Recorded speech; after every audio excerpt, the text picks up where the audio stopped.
The three places of power are a way to dialectically break down the nature of institutions. History is a pull between the influence from the people, the state, and the private sector.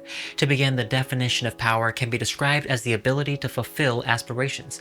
Aspirations that are in constant conflict between forces that oppose. And in this, we find that humanity's defining characteristic is within its struggle against nature, both in regards to the physical environment and the fight against their own mental nature. Humans yearn for a sense of control. It is why they push forward to understand the earth, develop new technologies, and better their social practices. For while animals either alone or collectively fight to survive, it is humanity's ability to educate and collaborate that opens up the possibility to thrive, thus in hopes of bettering the species and ensuring that the next generation has it easier than the last. This is where we find the first place of power, the people. Individually, they are but a grain of sand, but collectively have the power to shift any scale. Every item crafted, every service rendered, and every war fought has been a direct result of organizing the masses. One of the core principles behind development and an elevation out of the natural world's chaos is within the notion of order. It is the assembly of the people through establishing the boundaries of law. This originates in the second place of power, commonly deemed as the state.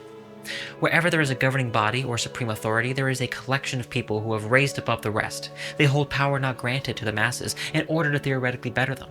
One of the largest motivating forces behind the state's existence is the impression of support, that within itself is a defining relationship between the citizen, the servants, and the government that oversees the responsibility. The types of duties that state support offers includes defining the parameters of justice for its populace, organizing a military and police force to confront deviancy, as well as taking on the mantle to tax and collect funds to create public infrastructure, such as roads, canals, and other developments that aren't in the name of profit. The state, in practice, is meant to give the people power. Of course, fulfilling the aspirations of the people or leaders is naturally limited in its jurisdiction.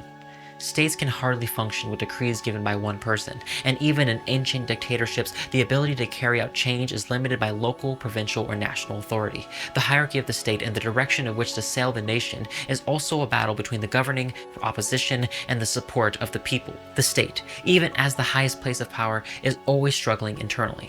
Unjust and just wars run parallel to just and unjust power. By corralling the people and stripping unjust power, the people are more in control.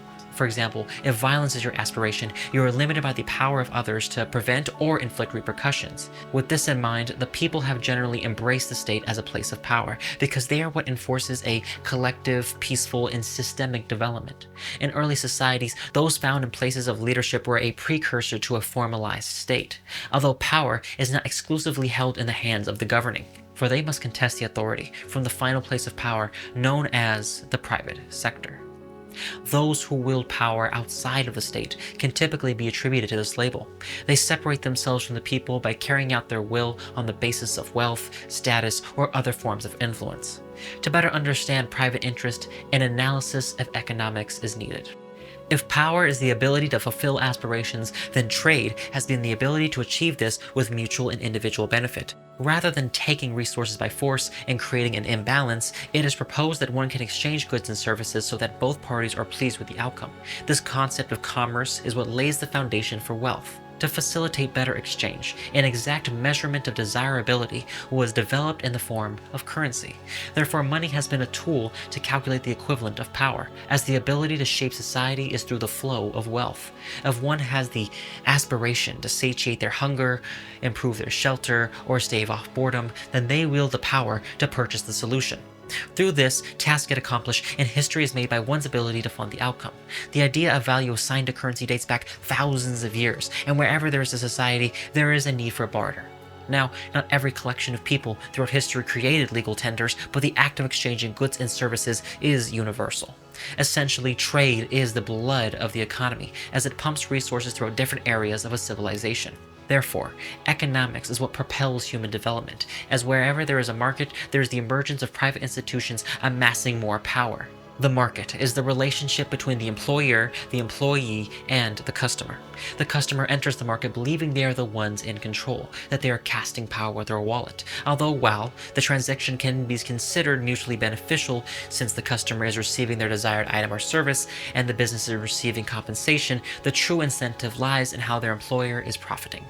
The customer leaves with their power ultimately tokened away, all while the employee is paid to the lowest degree to which the employer can maximize her gain, thus garnering the ability for the enterprise to ascend across local, provincial, and national degrees of authority. While the scope and intention of these institutions differs from that of the state, the marketplace has in reality become the majority of what the people rely upon. Their day-to-day needs are carried out by commerce instead of support. Their food, housing, and other forms of merchandise are in the hands of those with a hierarchy that favors personal gain.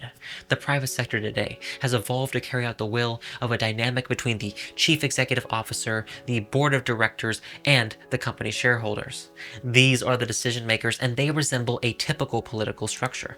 In theory, their hierarchy is a series of checks and balances meant to answer to lower constituents. However, it becomes a system that only serves the interests of those who are closer to the highest level of leadership.